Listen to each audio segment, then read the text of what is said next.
the natural kingdom. We don't even understand how the brain of a worm works, so how on earth are we meant to comprehend our own evolved grey matter? Psychology has only been officially studied for 130 years, and we're still making huge discoveries every year. My mum's a psychologist, so I grew up hearing about all this stuff and really took for granted some of the things I learned. So like any responsible millennial, I decided to start a podcast about it and share the sweet, sweet gift of therapy. I'm sat on the couch with my mum, Sandy. She's a psychologist with over 20 years experience studying and treating clients. Hi, Mum. Hi, Adam. We're going to release a new episode each week talking about a different aspect of mental health and therapy, and hopefully some of you will find it really useful.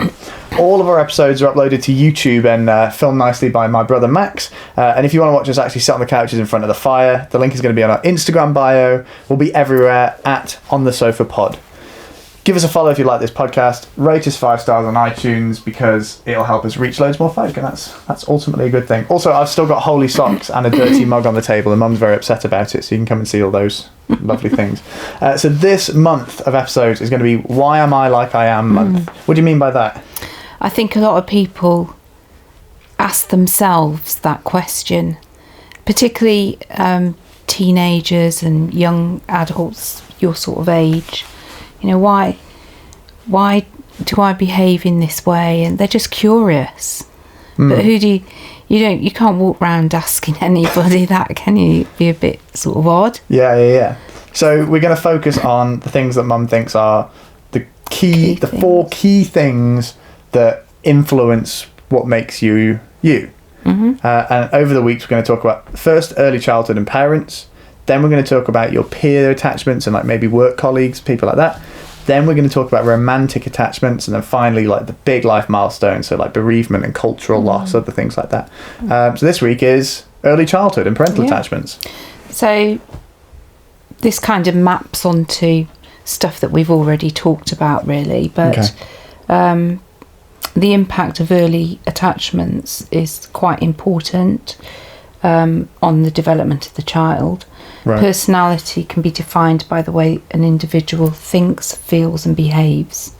So there's various reasons why individuals question themselves about parts of their personalities and or behaviours. Right. They can range from relationship difficulties, entitlement issues, anger outbursts, which we talked about, self-esteem, confidence issues, compulsive lying, it's another massive one, dysmorphia, addictive personalities, and the list like is everything. Endless. Yeah. Everything. All in childhood. It's like it has origins in childhood issues. Can do. Yeah. It's important to take the time to identify the areas that you not only want to change, but also you want to understand why they developed, because I think that's really helpful.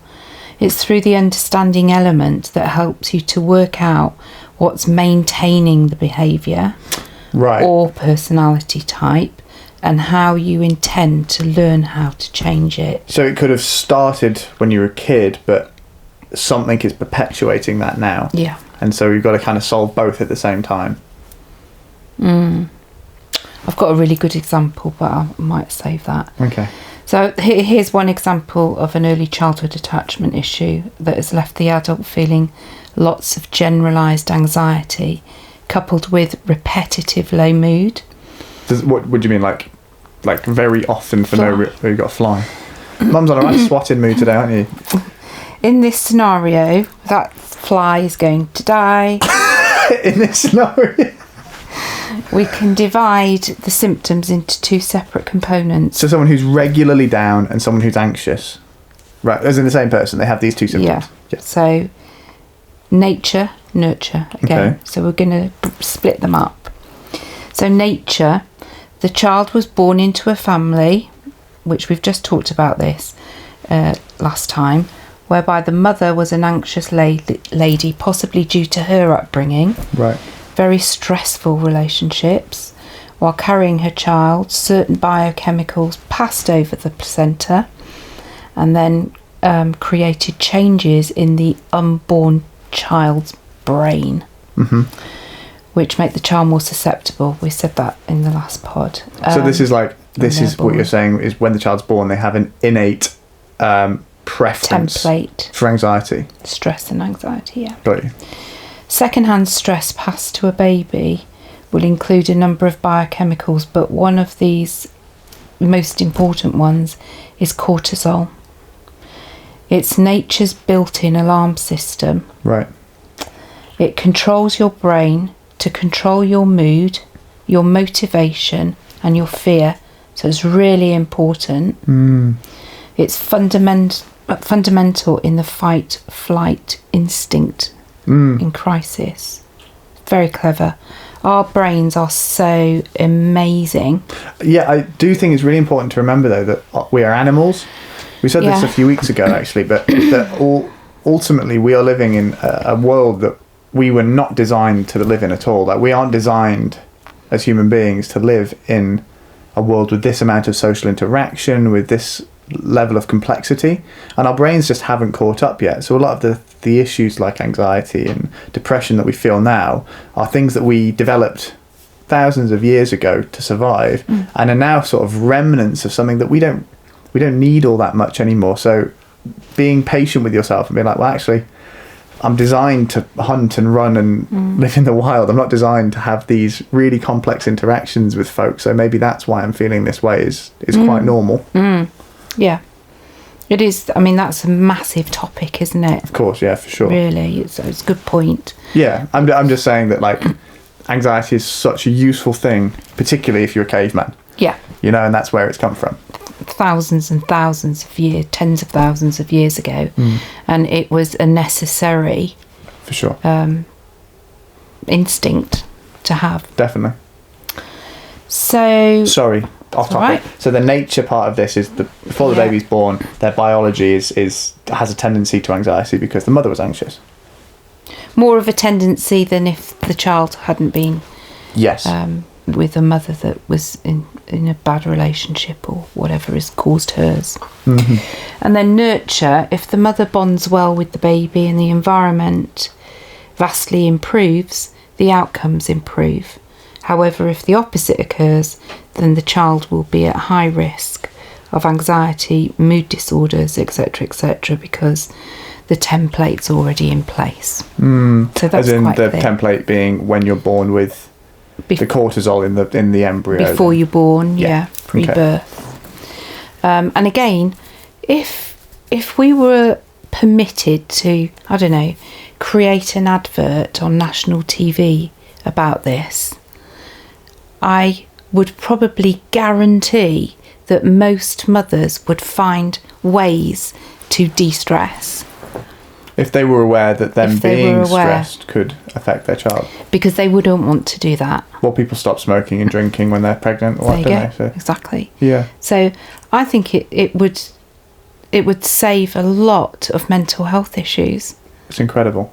Don't you? Yeah, that is really incredible. I mean, I've only just thought of that now about the advert. but it's true. Yeah. Doesn't it give? I mean, I had no idea about this until I spoke to you about it. It's such a specific thing, right? I had no idea. And if you think about the money that could save the NHS, yeah, as well, absolutely. So incentive for everyone. I might if anyone's write listening to my MP or something, do a little advert.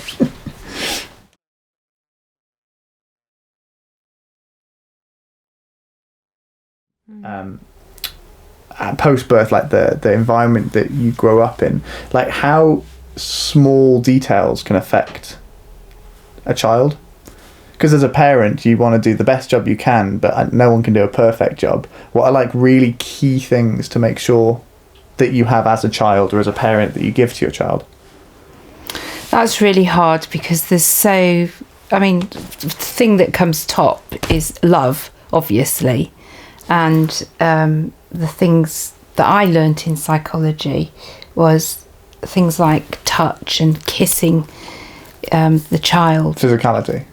Pardon? Physicality. Yeah, is a massive thing. I mean, Max was talking about a technique called havening yesterday, where it's all about touch, but in a healthy way, touching yourself, your arms and your face at certain points.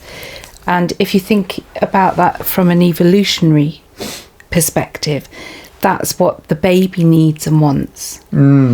So a lot of people massage the babies because that's really relaxing, and I'm not sure that's sort of answering. No, it is question, absolutely. But giving a that's baby the basic, the physical and what did you say before? Unconditional positive regard, that love. Yeah. And also,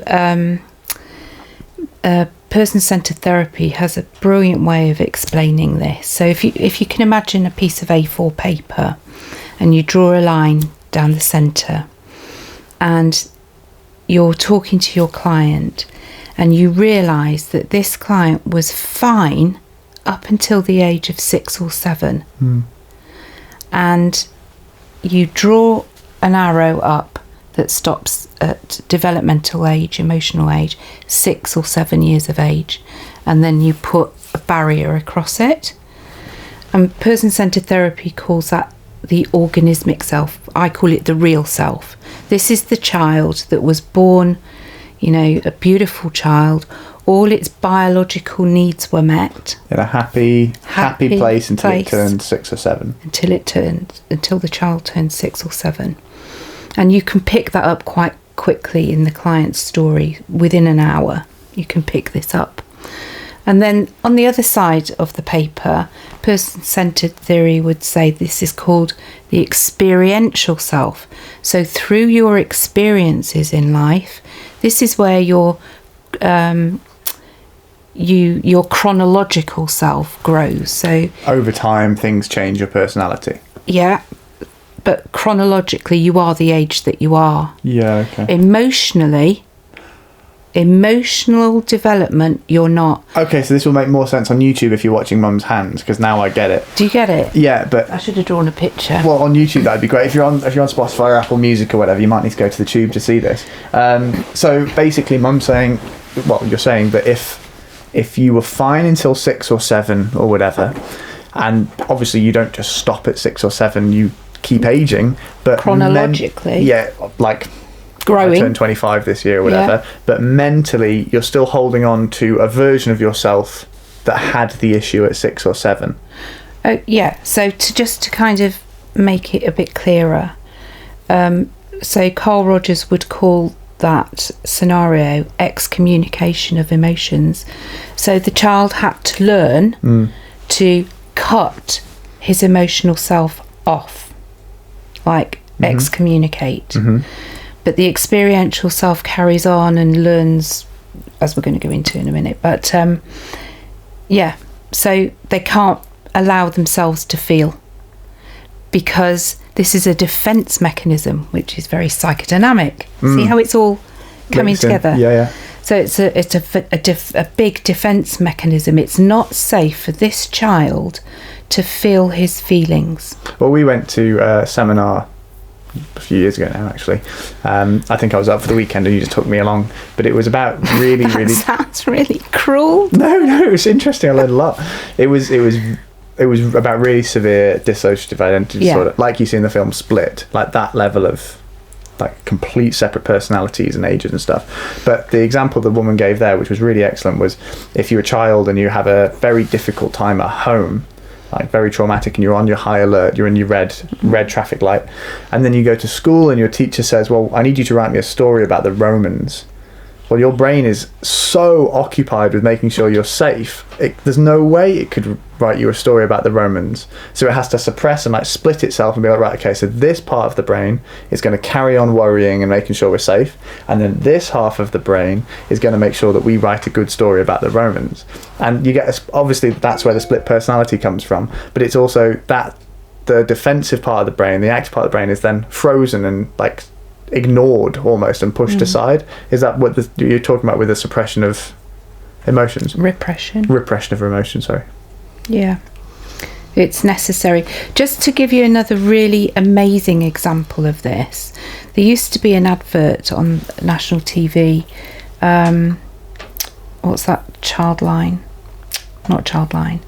Anyway, it'll come to me, but there was a little boy in the advert, and his name was Miles, I think, and he's standing in a cot, and he's probably about 14, 15 months old, something like this, and he's crying but with no noise, and the room's dark, looks cold. He's holding a bottle in his hand and it's empty, so he's hungry. His biological needs aren't being met. He's hungry. He's cold. But he has learnt already pre-verbal, before he can speak, he has learnt to cry without a noise. I mean, that's just so sad. Because if he actually cries, he'll be hit. Okay. He'll get beaten. So he's learned to cry without noise because he's not a he can control his emotions, because he's still in that pre-verbal split stage. He's like, biologically he's crying to try and get food, but he's learned that if he cries audibly, it's going to result in a worse outcome. So he just cries with no noise. With no noise. You can see the tears in his eyes. So it's a survival technique. But how would that have ramifications later in life? Massive. Huge. So we've talked about excommunication at 6 or 7. This is excommunication pre-verbal. Yeah, 1-year-old. Imagine the impact on your neurology. Well, how is that going to affect you later? Yeah, as a 15-year-old, as a 25-year-old, as a 50-year-old? So, who was it yesterday talking about? Oh, it was Max's friend. I better not say any names, but some people can't cry. And I'm not saying that's the reason they can't cry, but it would be a red flag for me. I'd be thinking, I wonder if. So I'd be checking that bit out. So some people physically can't cry, and it might be an emotional block. But what symptoms might someone present with if they were, like, their bio needs weren't met and then they were in an abusive home or neglecting home? If they've been excommunicated, basically, lots of symptoms: dissociation, anxiety, quite high levels of anxiety. The list is endless. There's really horrendous tiredness, foggy brain sometimes, not always. And I don't know if you remember, but in that seminar that we went to, the lady was explaining that for the dissociative mind, it's built differently because of the experiences. Yeah. So it works from the back to the front. Which is the back is monkey brain, if you want to call it that, and the front is higher thinking, cognitive brain. But it's conscious here. Okay. Oh, okay. Yeah, that makes more sense. And more unconscious there. So back. Because the person's working from the back to the front, it makes them more tired because it's not natural, and they've gone offline. The conscious has gone offline.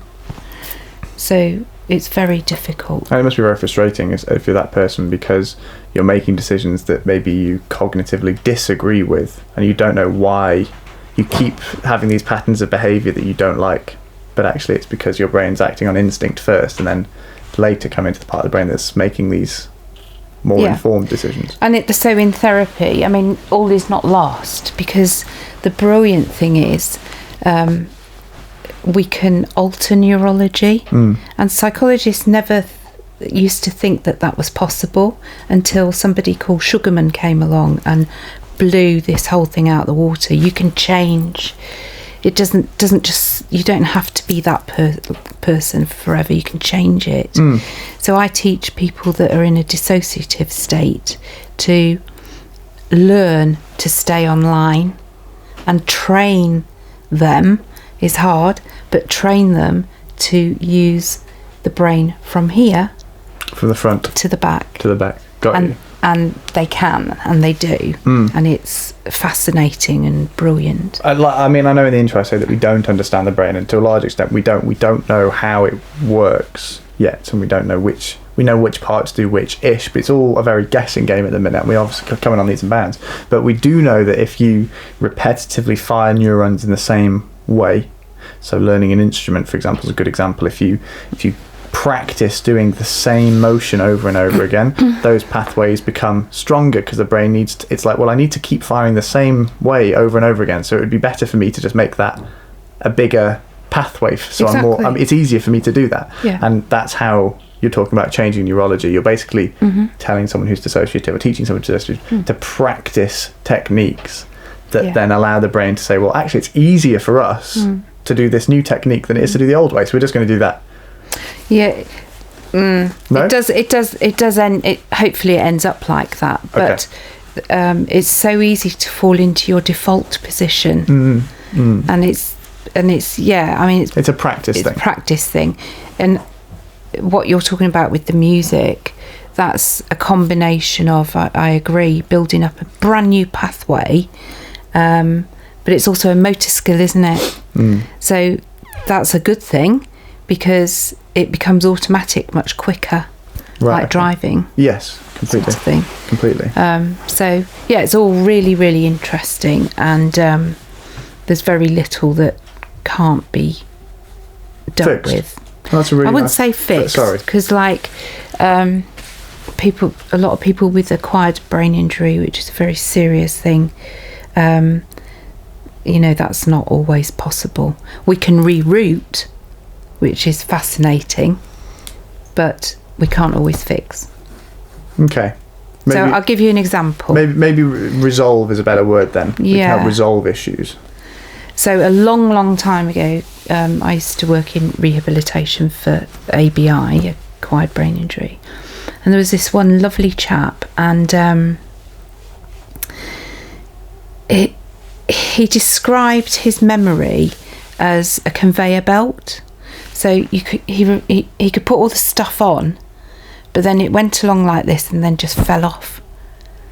And he can't remember. So he could say hello to you now, and then he'll leave the room, then he'll come up, and then he'll go, hi, nice that kind of thing. Lovely chap. Anyway, I had a revelation one day. He came down the stairs and, hi, Sandy. And I said, what have you been up to? And he sat beside me and he relayed a movie that he'd been watching. Okay. Like, I mean, properly. And I thought, oh my goodness, how can that be? How can that be that he's just done that? Because if his brain can't retain information, but yet he's retained a movie, so it can retain information. So this is my way in.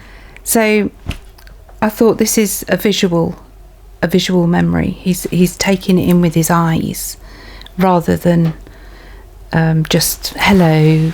But there was more to it. Obviously, there's more to that. But so I went up to the TV room and I said, let's watch another movie, because obviously you've got to test it. So we watched another movie, and then we talked about the other movie, and basically it was a combination of things: repetition, the visual, the audible, and then the telling of the story. So there's lots of different multiple sensory inputs. But that was a massive breakthrough. Okay, so how do you then relate? Because being able to recall movies is nice, but it's not very useful. How do you then relate that to real life? Real life, you have to kind of mesh it. So you knew that talking about a movie would stimulate his reward system, so it's going to produce more dopamine. I mean, it all sounds very unnatural, but this is only the beginning of his real treatment. And the serotonin levels rise, and all of these rises in healthy oxytocin, etc., mean that the brain is really fired up to take in information. It's like, it feels good when I do this well, so it wants to do it well more. And then if it's with one or two people, you try and keep it tight knit when you're doing this. I mean, this is just a fraction of what happened, but his pathways started to develop. And it is more obviously complex, of course, it's a quick story sort of thing. It was just the fact that he'd watched this film, and I was like, what? That's how it all started. I'd love to get into this more. Just really quickly, because we're out of time. What would that have been, a childhood issue, or was this a brain injury, like in a car accident or something? He was in a war. Oh, okay. Yeah. Fair enough. He was in the forces. Got you.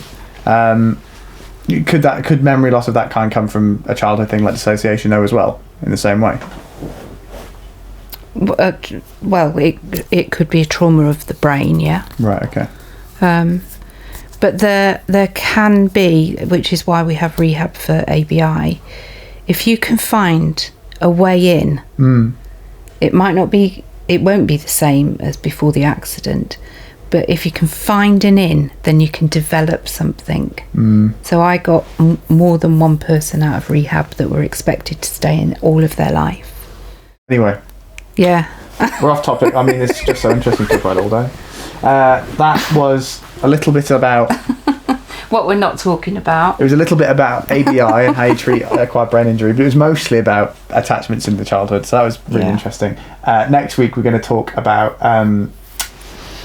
my favourite rule, well, one of my favourite rules in life, which is the average of 5 people rule, which we're going to get into, and peer attachments, so attachments to friends and colleagues and stuff. So hopefully you really enjoyed this podcast. We'll be back next Monday. If you don't follow us on Instagram, it's at OnTheSofaPod, where we're going to be posting a lot of content. We're also on YouTube. These are all uploaded there, so you can watch us sat by the fire, and we will see you next week. We're going to put another log on the fire.